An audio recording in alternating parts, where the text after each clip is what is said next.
This is the Purple and Gold Hour, presented by the University of North Alabama Foundation. Your spotlight on the University of North Alabama, featuring conversations with UNA officials and friends of the university. This is your look inside campus.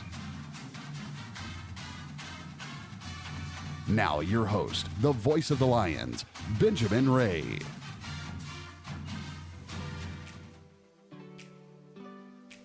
This is the Purple and Gold Hour presented by the University of North Alabama Foundation. Your spotlight and inside look at the University of North Alabama. I'm Benjamin Ray, thanking you for tuning in for another week as we about reach the halfway point of football season. Thanks for tuning in each and every week to our pregame coverage, which of course includes the Purple and Gold Hour presented by the University of North Alabama Foundation. It's a football Saturday early in the morning. Thanks for waking up with us. We're up in Greensboro, North Carolina, getting set for a noon kickoff Central Time against North Carolina A&T. The first time UNA football has ever gone up against the Aggies. We'll be live inside of BB&T Stadium just a little while with the countdown to kickoff show. Here's what we have in store for you here in the Purple and Gold Hour presented by the University of North Alabama Foundation. First off, Dr. Tara Kirkman stops by, the Associate Dean of the Anderson College of Nursing and Health Professions. She'll give us a great rundown on the University of North Alabama nursing program. Tell us a little bit about the nice new building that they have. Sheena Bergering, the Director of University Health Services, she'll join us as well. Janae Ly stops by. Janae Ly is the Assistant Athletic Director for Diversity, Equity, and Inclusion / Ticket Office Manager. And finally, don't forget, homecoming is coming up next week, October 16th. Robert Morris comes to Florence, 6 p.m. kick. Joining us to give us a rundown of the North Alabama Athletic Hall of Fame is Jeff Hodges, the Senior Associate Athletic Director for Communications. So let's get into it. The Purple and Gold Hour rolls on. Coming up next, we'll hear from Dr. Kirkman. This is the Purple and Gold Hour presented by the University of North Alabama Foundation.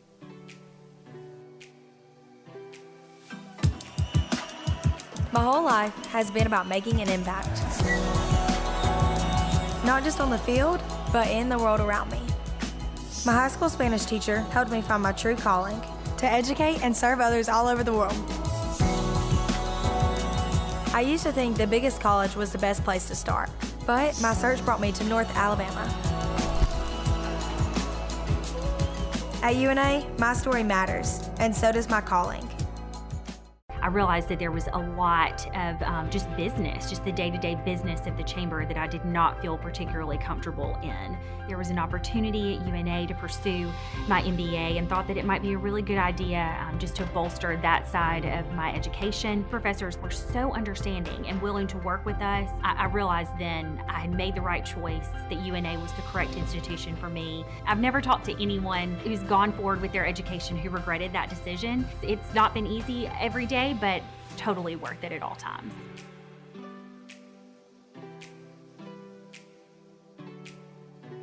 We kick off the Purple and Gold Hour presented by the University of North Alabama Foundation. Your spotlight and inside look at the University of North Alabama. It's a football Saturday. We're up here in North Carolina getting set to take on North Carolina A&T in a Big South Conference game. The first time North Alabama has ever gone up against the Aggies. Myself and Brian Neese will join you from the press box inside of the stadium here in about an hour or so for the countdown to kickoff show. Before we get to that football game, let's jump into the Anderson College of Nursing and Health Professions. Dr. Tara Kirkman joins us.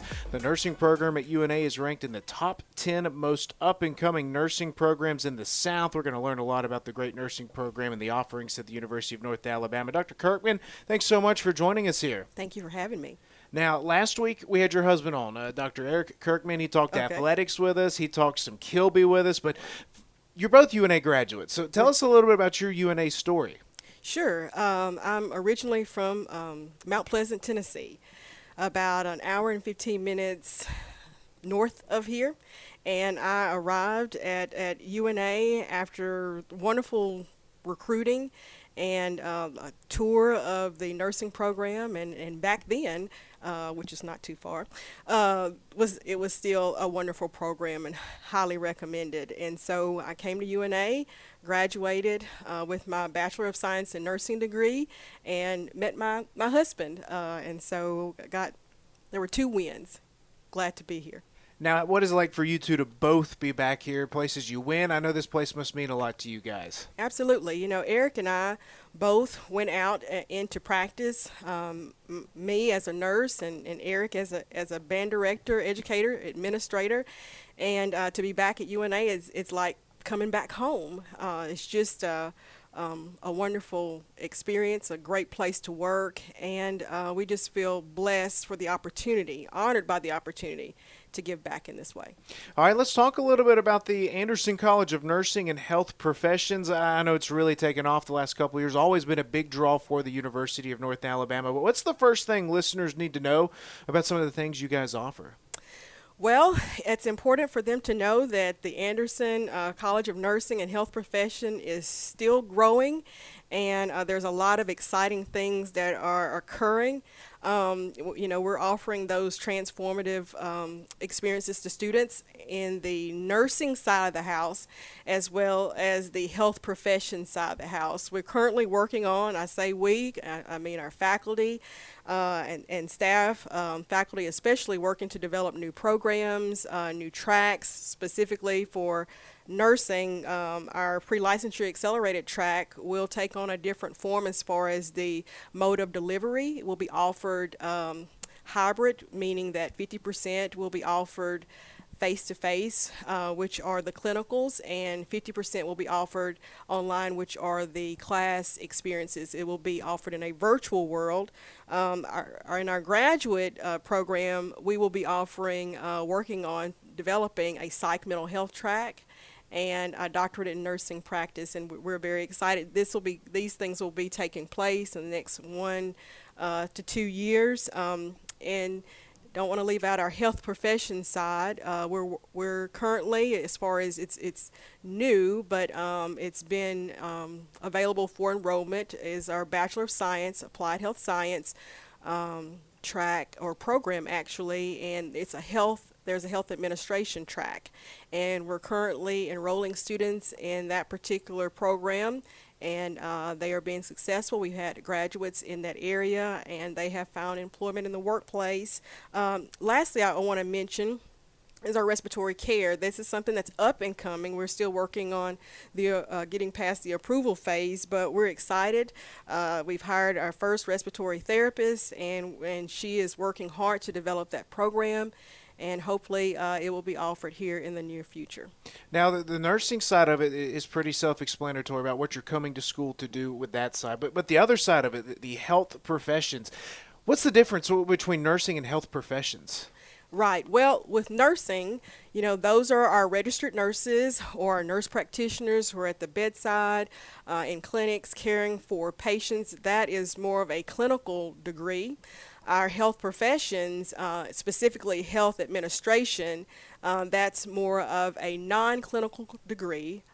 These are administrators working in clinics, could be even working in the hospital, kind of managing how care is delivered, and budgets and grants and things of that nature. Now, also health professions includes our respiratory care providers, and so they are not necessarily nurses at the bedside, but they are still healthcare providers providing care to our patients in acute care and home type settings. We're chatting with Dr. Tara Kirkman, the Associate Dean of the Anderson College of Nursing and Health Professions. Laura M. Harrison Hall. If you come on campus, it's this new magnificent building kind of in the heart of campus. First of all, what has it done for the program to have this new state-of-the-art facility? It has wowed us. Harrison Hall is a beautiful, beautiful facility. And I tell you, when you look at the expression on the student's face of awe and excitement, it speaks volumes to the commitment we have to healthcare, the commitment our UNA administration has to nursing and health professions. And, this wouldn't be possible without our donors, without our UNA administration, and without Dean Pierce, the time and effort they put into it. And so it's amazing, and we've transitioned very well into our new facility, because when we were in Stevens Hall, we had approximately maybe a floor and a half.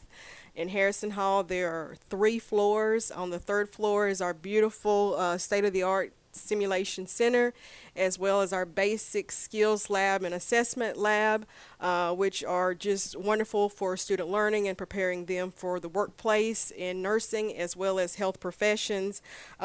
We also have classrooms, 4 classrooms and 2 computer labs that are very spacious for our students. The technology has been amazing and has helped us significantly in this during the pandemic. For instance, we have Zoom capabilities, Apple TV to help us that are compatible with our Apple iPads. It's just been a wonderful experience being in Harrison Hall, and we are all adapting well. It's certainly something to see when you get on campus. I mean, one of the nicer buildings for sure. Now, we've talked a lot about some undergraduate offerings, but education doesn't always stop once you graduate. What are some of the master's offerings that the department has? Sure. Education, one of the things that students often ask us, especially our nursing students, they're always kind of thinking ahead of the game past the next 4 years. They ask the question of, what are your graduate offerings? And we have several for those students. We have our nurse practitioner, family nurse practitioner track, which is amazing, and the enrollment there is just soaring.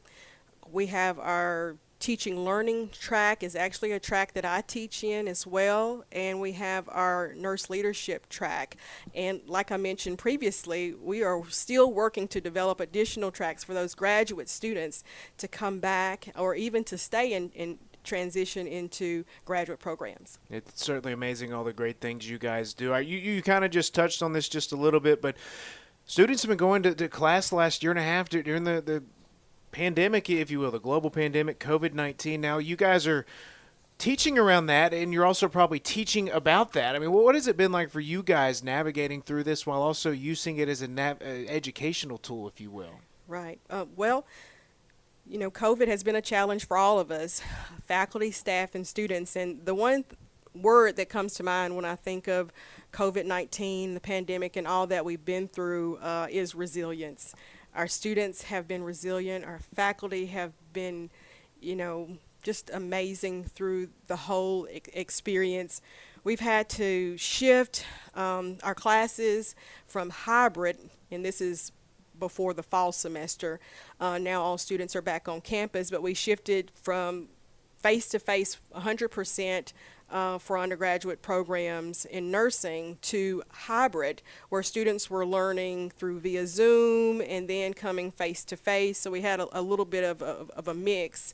In the clinical setting, students completed clinical. Typically, it was a 6-hour day, but during the pandemic, we've increased that clinical time to 12 hours a day, trying to get our clinical hours in because, early on in the pandemic, students were not allowed to go into the clinical setting. And so when we were invited back, we wanted to make sure that students received a full experience, a meaningful experience. And so some of them are doing between 8 and 12-hour days currently, as well as simulation, high fidelity simulation. Our Alabama Board of Nursing is still allowing 50% of their clinical time to be spent in simulation. Our goal is for them to have at least 90 hours approximately 90 hours in the hospital setting with some combination of simulation clinical. And so that has been a change. But when I say resilience, our NCLEX pass rate and our nurse practitioner certification pass rates have still maintained. They're still strong. In fact, our 3-year rolling average for our pre-licensure NCLEX pass rate is 94.9%. And for our NP certification pass rates for the summer of 2021, that particular cohort is 93%. Wow. So we're still holding strong. So as students are graduating, as students are thinking about becoming nurses, what's the demand like across not just our local Shoals area, but the country as a whole for nurses? Yes, well, I mean, there is a huge nursing shortage. I mean, we read it in the literature and our papers, and we see it on our various nursing websites and across the board. Again, it's a challenging time. I mean, nurses are burnt out. Nurses are going into different fields. So we are working hard on our end to help fill in those gaps. But I wanted to mention that I read in the newspaper, it was in the Times Daily around September the 26th, and the CEO of Helen Keller Hospital, Mr. Kyle Buchanan, spoke specifically to the local shortage. He said there were 40 openings in critical care, respiratory therapy, and other areas here locally. And Mr. Russell Pigg, the CEO of North Alabama Medical Center, said that his facility is also seeing shortages across the board. So this speaks to the significance of nursing and health professions and how important it is that we produce qualified health professionals to fill in those gaps and the shortages in the workplace. Now, what's the recruiting end of that? What's the spiel for people that might be interested, and how rewarding this field can be for them? Yes. As far as how we recruit? Yes. Right. We recruit various ways. I mean, for our graduate program, there's significant online recruiting as far as web-based recruiting. And so, we're out there. I can speak specifically to even our college dean, how important it is to her, to our college. I mean, she's gone out and continues to go out to local high schools to recruit students and sharing the importance of them being a part of nursing and health professions. And we as faculty and staff, we understand and we're committed to recruiting ourselves. So we go out to local fairs, high schools, community fairs, and things of that nature, to be a presence to recruit students. Now, say I'm a listener out there and I'm thinking about coming to UNA, thinking about becoming a nurse. What are some of the scholarship opportunities that can help people out there? Right. Well, scholarship opportunities are important. I remember when I was a college freshman, and one of the things that I was able to do is come to college on a scholarship and not accrue huge amounts of debt that I would have to pay after I graduated, and I consider that to be a true blessing and a benefit to me personally. So we understand the importance of scholarships. UNA and our donors especially have provided funds for us to offer scholarships for students, to students, current youth scholarships, endowments. We have Grace scholarships, Anderson scholarships that we were able to offer students. And during the recruiting process, or if the students are at home, we encourage them to go to www.edu/nursing, and there are several, a list of scholarships that are available online. Dr. Kirkman, this has been great information for everyone out there. Is there anything we haven't covered? Anything else you think people need to know about the Anderson College of Nursing and Health Professions at UNA? Well, I just would like to say that we look forward to seeing them on campus.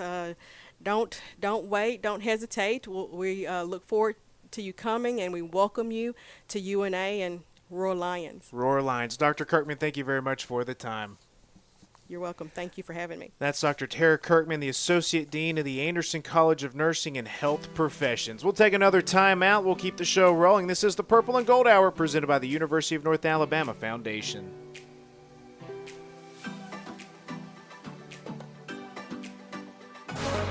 I've always had an affinity for medicine and taking care of people. I'm majoring in nursing. Specifically, I want to go into pediatrics. They have all these resources and all these ways of helping. UNA just really goes the extra mile to help students get to where they want to be in life. I came and visited UNA and I saw the atmosphere and the student life, which really fit me, and I knew that I would be able to do once I got here at UNA. If I had to pick one thing about UNA that made me want to come here, it would just be campus and the life that you see on campus. With UNA just being so close, that's not what I thought that I wanted. And so when I came and I realized I'm still going to have the same opportunities as someone who went to a larger university, that was one of the things that drew me in.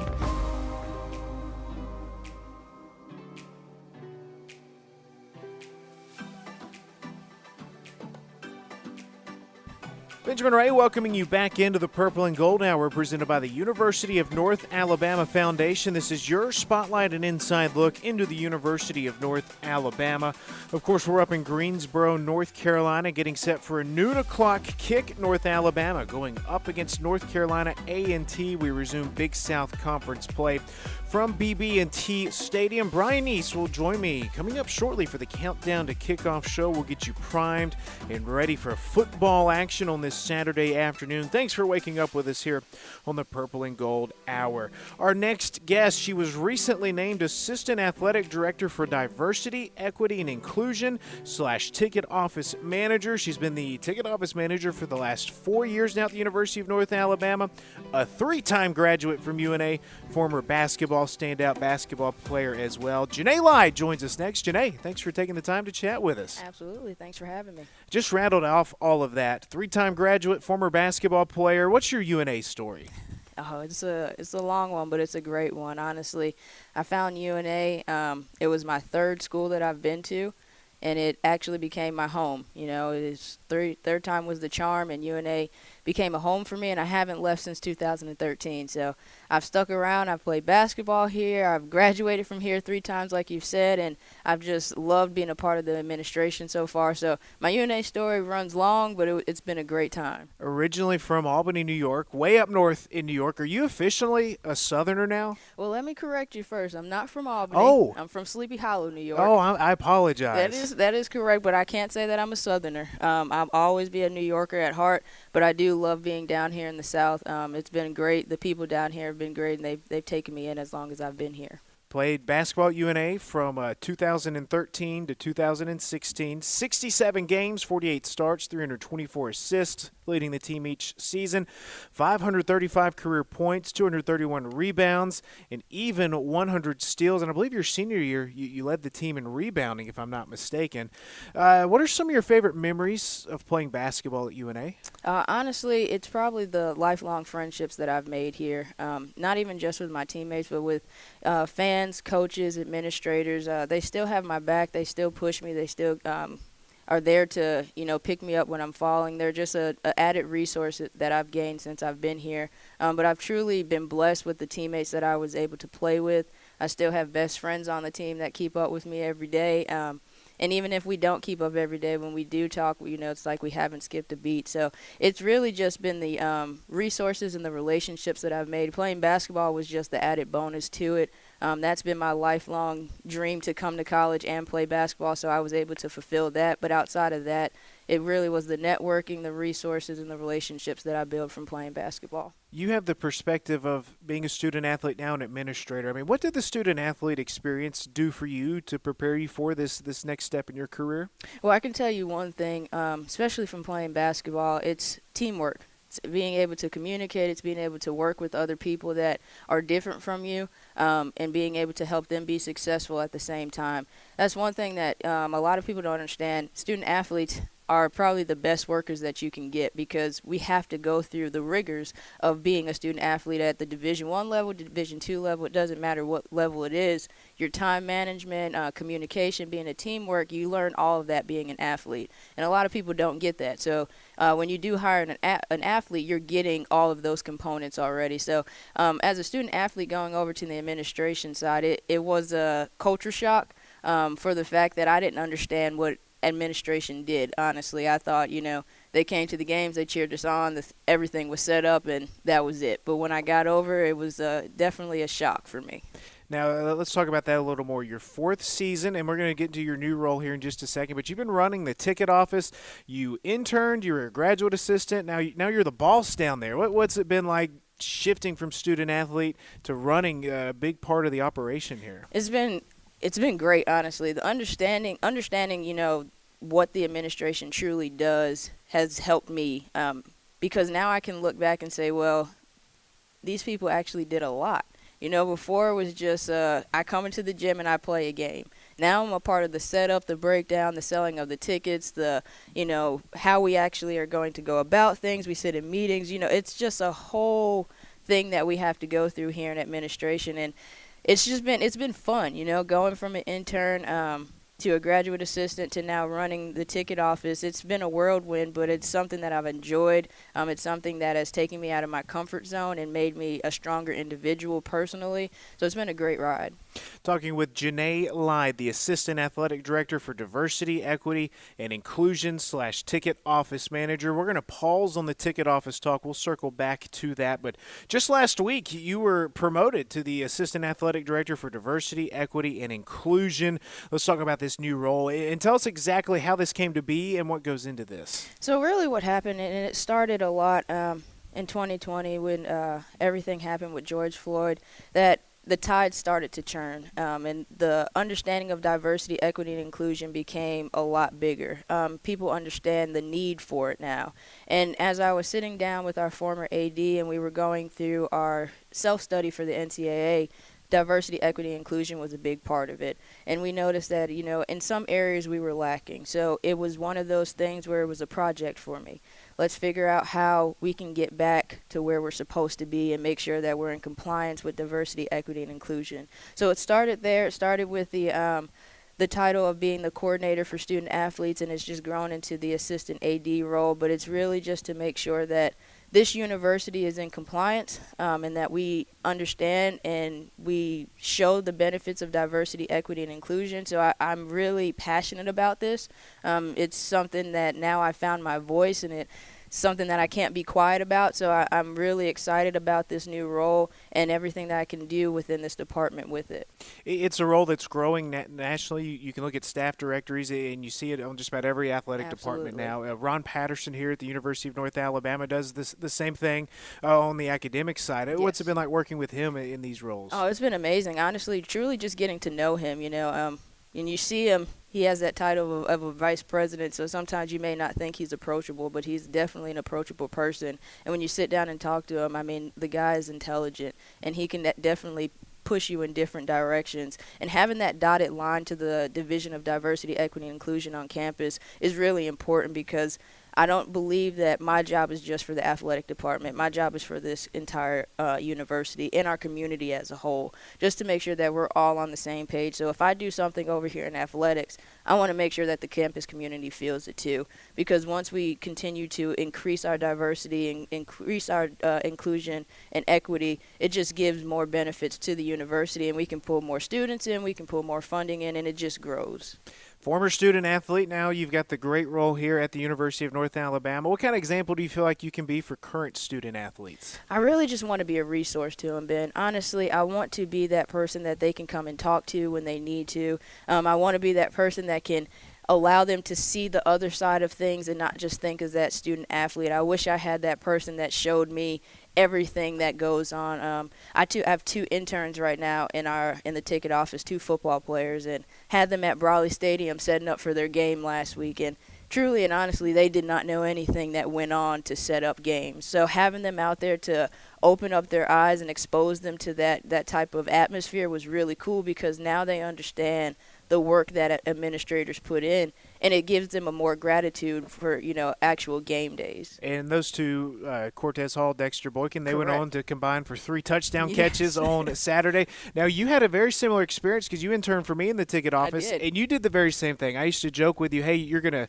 sell tickets before the game. Halftime, you're going to come in and sell some tickets. So you can definitely relate there. Absolutely, absolutely. And, just for me, being able to set up for my own game and being a part of selling tickets for my own game, it just gave me a lot more appreciation to what was being done from other people. We got people in the ticket office, we got people in administration that are doing so much work to make sure that these events get put on. And had I known that ahead of time, my gratitude for those individuals would have been a lot more. And I think that's where student athletes kind of falter in that area, is if they know, they can, appreciate a lot more, but if they don't know, they're not going to appreciate it. Anything else we need to talk about with diversity, equity, and inclusion with athletics? I just think that with that title, we really have nowhere but up to go, and I just see a great turn for us at this point in time. We're on a move. We're in the last year of the transition, so there's just great things ahead of us at this university. Now, we're not done with you yet.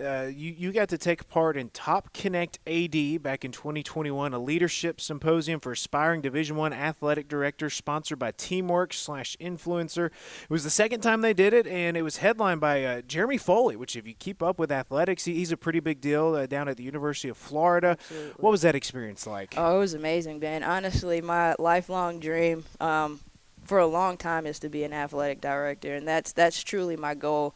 And the big reason for that is just because I can truly give back to the same way that was given to me. And with that type of symposium, it just allowed me to connect with individuals that are like-minded, that are reaching for the same goal, so I can give them a call and say, hey, what are you doing in this area? How are you bettering yourself as a leader? And it gave me tips to be a better leader, and gave me tips to be a better AD if I ever get to that position. So, it was very beneficial, and I got to meet some really, really good people that I can stay in contact with now.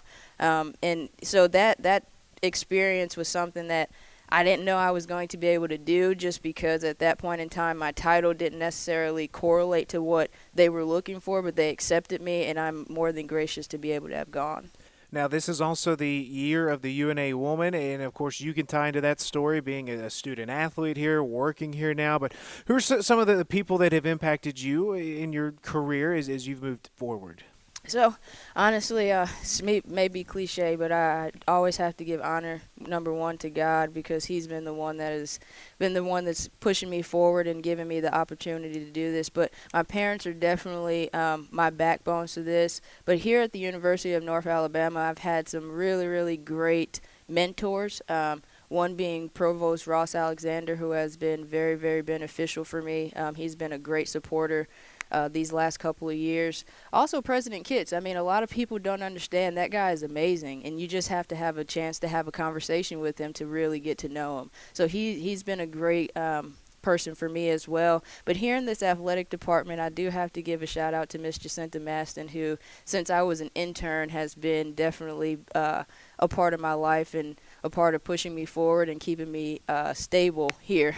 Sometimes I may lose my way sometimes, but she definitely corrects me and keeps me going. So, I do have a lot of people, and I won't miss one important person, Mr. Benjamin Ray.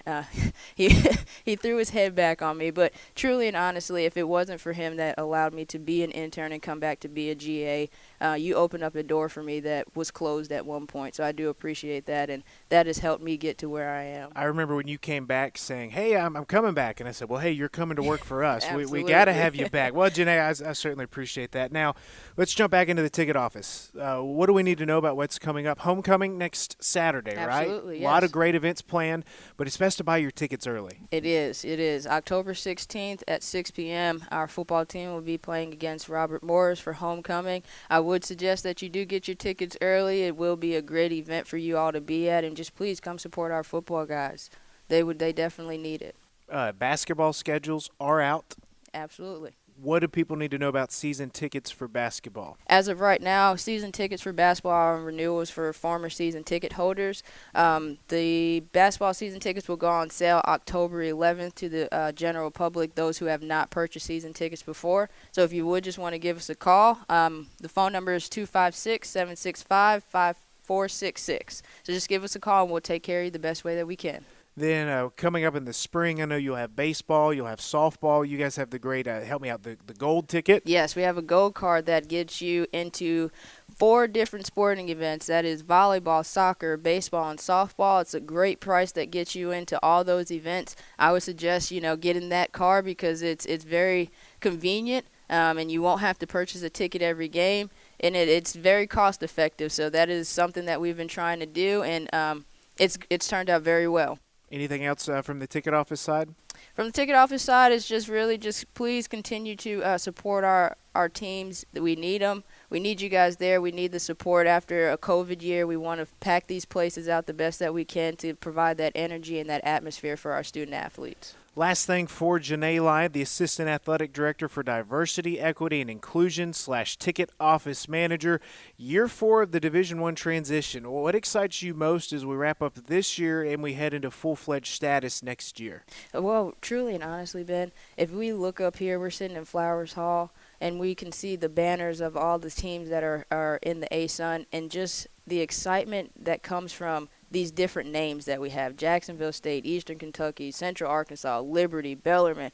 I mean, the competition that we're going to have within the ASUN is absolutely outstanding, and you know, we won't have a dull game at all, so it'll just be fun. And I really just want to push everybody to come out and support the Lions. We have some really great student athletes. Come get to know them, you know, and at that point, pick your favorite athlete and come cheer them on every game. So we really just want to push our fans to join Lion Nation, come out, support our kids, and, you know, roar Lions. Very well said. Roar Lions. Janae, thanks for chatting with us. Absolutely, Mr. Ray. I appreciate it. That is Janae Ly, the Assistant Athletic Director for Diversity, Equity, and Inclusion / Ticket Office Manager. We'll take another time out on the Purple and Gold Hour presented by the University of North Alabama Foundation.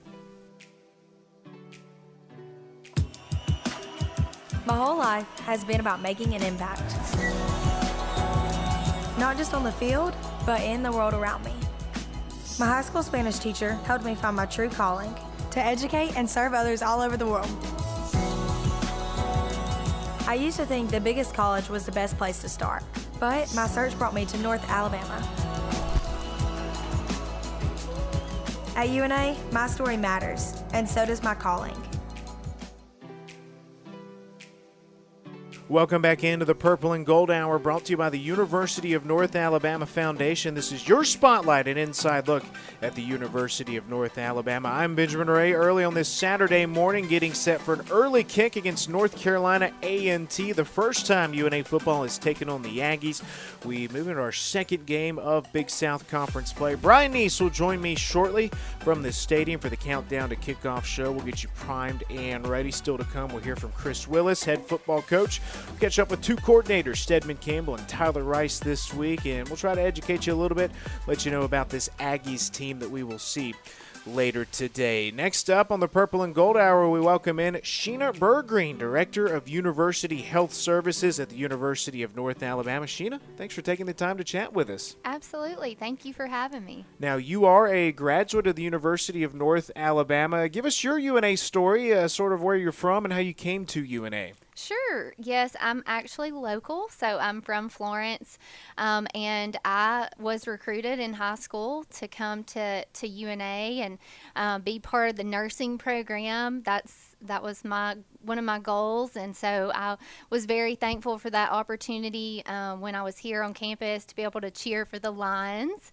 And I'm just so thankful to be back on campus after having graduated and spending some time in the community working in both local hospitals. I was able to return to campus as a staff nurse and now as director, and so it's been a really good opportunity. As a former cheerleader at UNA, and I didn't realize that, that's great.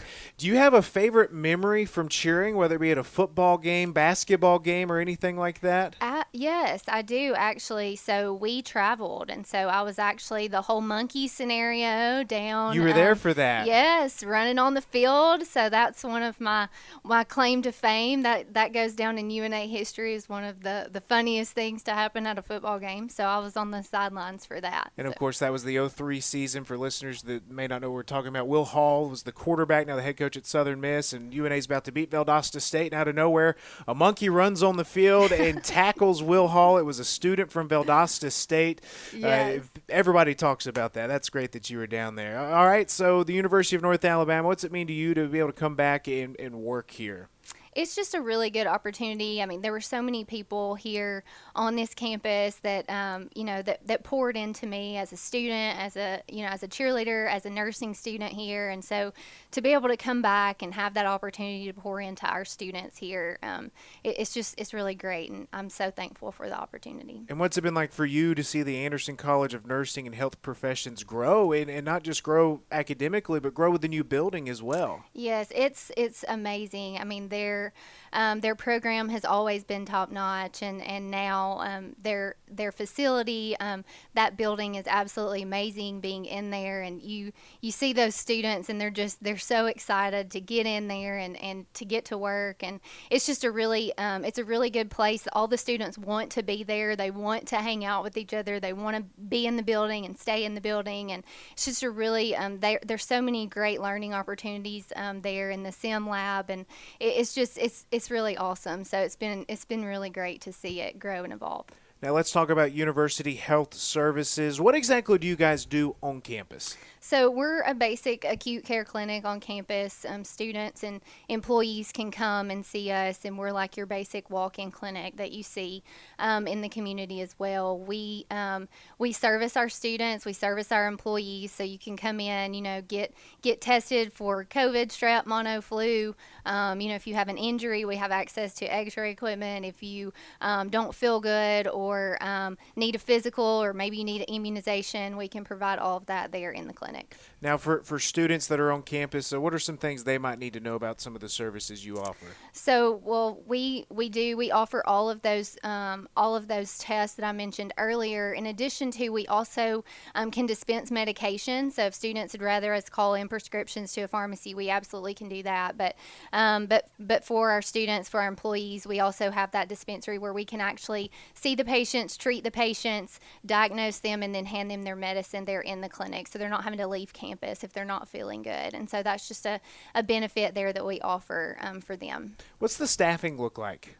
So we've got, of course, board-certified physician as our medical director, Dr. Auksher, and she's absolutely amazing. And then we have 2 nurse practitioners. We have several RNs on campus. Then we also have our front office medical reception staff as well. Now, you guys have moved locations as well, correct? We did, actually. We're coming up on 2 years being in our new facility downtown. We actually are in the Wilson Arts Medical Building, so we're on the first floor there, and we're able to offer a few more patient rooms and some more storage, and it really is set up so much like a medical office setting, and so it looks and feels like a clinic when you walk in. And still very easily accessible for students. That's correct. It's just 1 block north of Harrison Plaza. All right, let's talk about COVID-19. I know the last 16 to 18 months, however long this has been going on, it feels like it's been going on forever now. How have you guys helped the university navigate through this pandemic? Yes, it has. It has definitely brought challenges to college health, like some that we've never faced in the past. And so, overall, this is what we're trained for.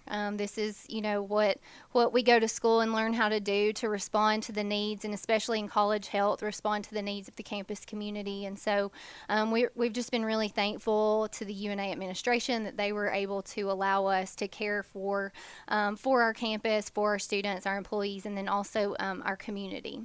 The COVID-19 Recovery Task Force, I know that you've been a part of that group as well. You guys might be the hardest working group on campus the last couple of months, but give us some behind the scenes. What's it been like working with this group of people on campus? It's really about collaboration with this group, and so you've got lots of different people across campus that come together to assess the guidance that we're given from the Alabama Department of Public Health, and ADPH has been absolutely critical in guidance and being able to allow us to protect the health and safety of our campus community during this time. And so being able to come together and take that guidance and be able to apply that across campus, and you get input from all different areas across campus and how it affects all different areas. And so being able to come together and make that master plan that's going to help protect the campus community and help keep us on campus and keep students in classrooms and help keep the education needs intact, because that is the goal of why they're here. Even today, how's it impacting campus? It is. We're still, we're still going strong now. It's been 19 months, and so we're still meeting weekly, and we're taking new guidance that comes out from ADPH, from CDC. That new guidance comes out, and we meet and discuss and talk about it, and then we give those recommendations up to the executive council and the president, and so that's been our process this whole time, and it continues now. All right, let's shift gears just a little bit. We are still heading into flu season. Let's talk about the flu vaccine. Why is it still important to go out and get that shot? Well, so ADPH is saying that this year's flu vaccine is the most important flu vaccine yet that you can receive. And, of course, having there's the opportunity that you could have both flu and COVID, especially with the high prevalence of the Delta variant in the state. So that's really important. Also, being vaccinated can reduce the number of flu cases, and it can also decrease the severity in those individuals that do get the flu. But when we think about, the number of individuals that seek care due to COVID, and then you add in more individuals that are seeking care due to flu, it just really continues that strain on our already overwhelmed hospital and clinical settings. So mom and dad are listening. I'm a student. I'm listening. What do I need to know about getting with you guys to get a flu shot? Absolutely. You can visit our website, una.edu/health services, and they can actually sign up for an appointment there. We have a few vaccine clinics this month, and so they can sign up there. Flu vaccine is free, so it's not going to cost them anything to come in to our well clinic located in the GUC and get a flu vaccine. Now, you mentioned going online. Technology, how has it changed the services you guys are able to offer? Yes, we have been able to actually add services due to COVID. We actually have, triage that we can do over the telephone now with our nurses. So we provide phone triage when they're calling into the clinic. And then we also can do the telehealth appointments. So we can do Zoom telehealth and offer those appointments with one of our nurse practitioners. And then we also are able to provide telemental health appointments for our students across campus. Now, you're a product of the UNA nursing department, if you will. Are you able to get involved as well with the nursing? Are your students able to get involved with you guys? Yes, we are very, very thankful for our relationship and collaboration with Anderson College of Nursing and Health Professions program. And so we serve as a clinical rotation site, so we have students coming in. We also are able to partner with them. They've been so helpful through the pandemic. They have been the ones that were there at every vaccine clinic giving vaccine to our campus, to the community, and so they're also helping us provide that service to campus for our flu vaccine clinics as well. And then we also have nurse practitioner internships that are available, so some of their graduate level students can come in and intern with our nurse practitioners as well. And then we are also work with them in doing any sort of communication, speaking at any of their events that they may have, whether it be for COVID vaccine information or flu vaccine, etc. Now, last thing I have for you as a UNA graduate, as someone that really loves this university, I mean, what's your recruiting pitch if somebody says, hey, I think I want to come to UNA and get into the nursing program? What would you tell them? I just think they need to come on and do it. Once you get here, it's unlike any other place. I mean, to be able to come in where people know your name, where you're able to get involved, where there's so many opportunities for you, and the people here across campus, I mean, they just care, and there's always somebody there to be able to assist you with whatever you may need. And a lot of us that are here are from here, and some of those of us that are here are not from here, and I think that's really what makes it special. It's small enough where everybody can help and pitch in, but then it's also large enough that we have so many different offerings. So there's really something for everybody. Anything else we need to know about University Health Services? Well, we are just really fortunate to be able to not only provide all these services across campus, but also, we were able to provide some to the community during the pandemic. And so we really just want everybody to get out there and get their flu vaccine, use that hand sanitizer, and make sure that they're staying safe, especially now with flu season coming up. So that's all great information. Sheena, thank you so much for chatting with us. Thank you. Thanks for having me. That's Sheena Bergreen, Director of University Health Services. We'll take another time out. This is the Purple and Gold Hour, brought to you by the University of North Alabama Foundation. I realized that there was a lot of just the day-to-day business of the chamber that I did not feel particularly comfortable in. There was an opportunity at UNA to pursue my MBA and thought that it might be a really good idea just to bolster that side of my education. Professors were so understanding and willing to work with us. I realized then I had made the right choice, that UNA was the correct institution for me. I've never talked to anyone who's gone forward with their education who regretted that decision. It's not been easy every day, but totally worth it at all times. My whole life has been about making an impact. Not just on the field, but in the world around me. My high school Spanish teacher helped me find my true calling to educate and serve others all over the world. I used to think the biggest college was the best place to start, but my search brought me to North Alabama. At UNA, my story matters, and so does my calling. This is the Purple and Gold Hour presented by the University of North Alabama Foundation. Your spotlight and inside look at the University of North Alabama. We welcome into the show now Jeff Hodges, the Associate Athletic Director for Communication at the University of North Alabama. Homecoming is next week, and with that brings the North Alabama Athletic Hall of Fame class. The 2021 class will represent the 32nd class of inductees. Lauren Bellinger, Daniel Krill, Marcus Keys, Michael Johnson, Kendra Moore, and Dr. Patricia Roden will all be inducted into this year's class. Here to talk about the class, to break it down, is Jeff Hodges. And Jeff, how exciting is it each year when this Hall of Fame time rolls around?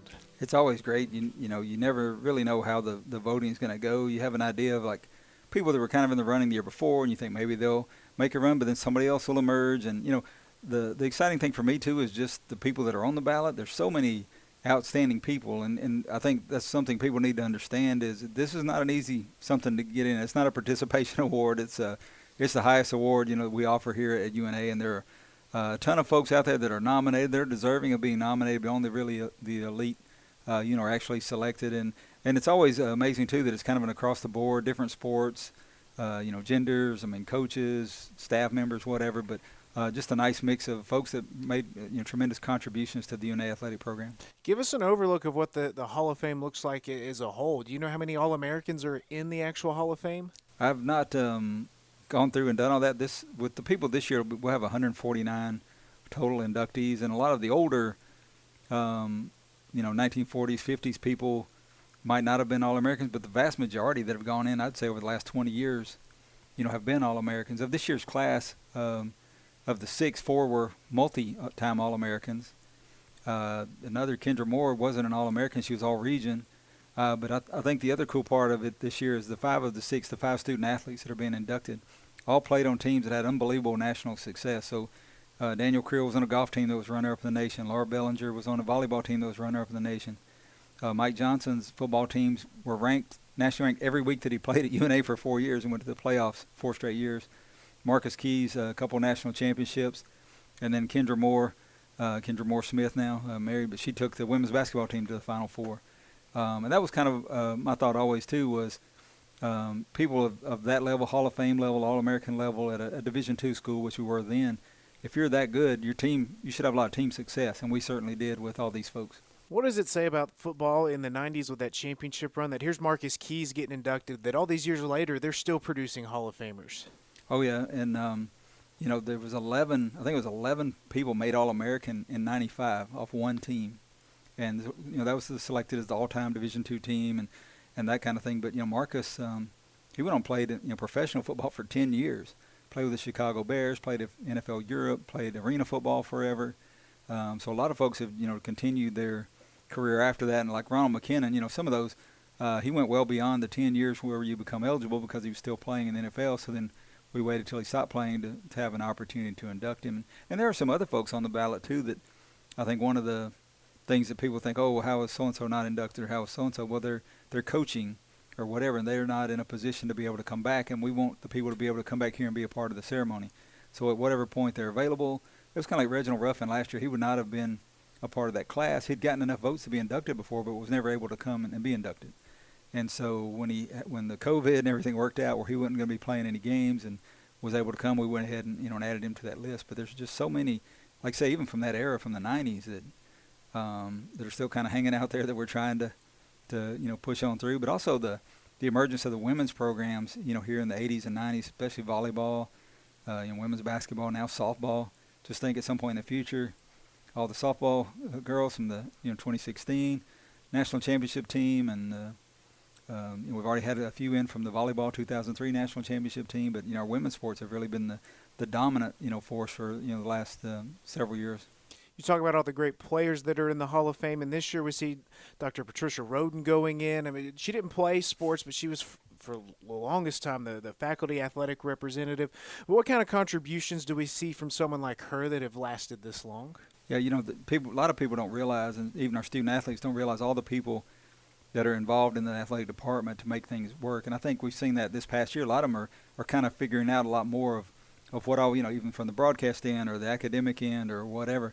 But Dr. Roden, you have to have a faculty athletic representative, so somebody from the other side of campus who helps monitor what's going on in the athletic program and making sure we have the balance of academics and athletics and also the student well-being, the social life and, monitoring the time that they're spending, in their sports and those kind of things. There are limitations, and she's the person basically helping enforce that. And, kind of coinciding with the time that she came over, our GPAs really started elevating, and I think from the last 9 semesters that she was here, our GPA was higher every single semester. They were all above 3.0, and that's a tough feat for an entire department. And we've been able to carry that on here the last few years. But you're talking about 300 student athletes, and the average GPA for all of them is a 3.0. That's outstanding. Certainly is. October 16th, next Saturday. What can you tell us about the ceremony? We try to do it all in one day. Because so many people are involved. This year, Mike Johnson's going to be coaching a high school football game in Gulf Shores on Friday night and show up here Saturday morning. Kendra Moore is a principal at her school, and she has their homecoming in Atlanta on Friday, and then she'll be over here early that morning. So a lot of people driving through the night, I'm assuming, to be a part of it. We try to put it in one day. So at 8 o'clock in the morning, we have a breakfast that is an invitation only, but it's all the people that are currently in the Hall of Fame. And then the people that are being inducted this year to kind of get a little camaraderie there and let them all meet each other and kind of bond there. And at 9 o'clock we have the ceremony's free and open to the public. It's in the Performance Center. We do a little presentation on each inductee, and then they'll speak. And it's always a really nice time. And then we'll follow that with a homecoming parade at 11 o'clock. And then they'll be introduced before the game at Brawley Stadium at 5:30, and they'll be the first ones on the field. So we'll reintroduce them there, and then they'll be a part of everything going on at homecoming. The Athletic Hall of Fame, the 32nd class, will be next Saturday. They'll be inducted. Any last thoughts on this Hall of Fame class and how special this group is? Again, just excited that these are all people that I know, all people that I've worked with. Of course, I've been here for a very long time, but it's people that you knew at some point they're going to be there. They're going to be in the Hall of Fame, and just nice to see them get there. Kendra Moore. Was just one of the nicest people when she was a student here. I always thought a lot of her. And to go on and do the things she's done. She was Atlanta area, like Principal of the Year and those kind of things. She's now teaching or a principal in an international charter school. She's married to Michael Smith, who was a former UNA basketball player. So they met and there's so many of those couples, too, that, they were his and hers athletes here at UNA got married and then opportunity to come back. And, of course, Daniel Creel, I see him, here in the shows. He has an, insurance agency. So, just so many folks like that. But I think the big one for me is having Marcus Keys back. We kind of lost touch with him over the years, just with him playing professional football all over the place. And so this will be the first time a lot of us have seen him. And a lot of guys like Israel Rabin, a lot of guys he played with are planning on coming back and being part of it with him. You never know who will show up next Saturday. We're looking forward to it. Well, Mr. Hodges, thank you for giving us the rundown on the Hall of Fame. Thanks, Benjamin. That's Senior Associate Athletic Director for Communications, Jeff Hodges. We'll take a final timeout. We'll come back and wrap up this week's episode. This is the Purple and Gold Hour, presented by the University of North Alabama Foundation. If I had to pick one thing about UNA that made me want to come here, it would just be campus and the life that you see on campus. With UNA just being so close, that's not what I thought that I wanted. And so when I came and I realized I'm still going to have the same opportunities as someone who went to a larger university, that was one of the things that drew me in. I'm Benjamin Ray, back with you to close out this week's edition of the Purple and Gold Hour presented by the University of North Alabama Foundation. Thanks again to all of our guests, Dr. Tara Kirkman, Sheena Bergreen, Janae Ly, and Jeff Hodges, for giving us the time to take us inside the University of North Alabama Athletic Department. It was great hearing from each and every one of them. Don't forget, we'll be back on air next week with the Purple and Gold Hour, starting at 4 p.m., leading up to homecoming. Robert Morris comes to town at 6 p.m. p.m. kick.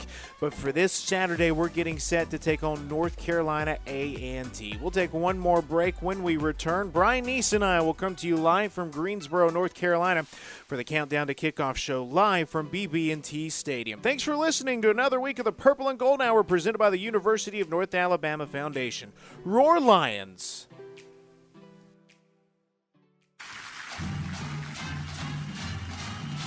This has been the Purple and Gold Hour, presented by the University of North Alabama Foundation. Thanks for listening, and remember that you can catch the Purple and Gold Show 2 hours prior to every football game right here on 98.3 WLX, the home of the Lions. Roar Lions!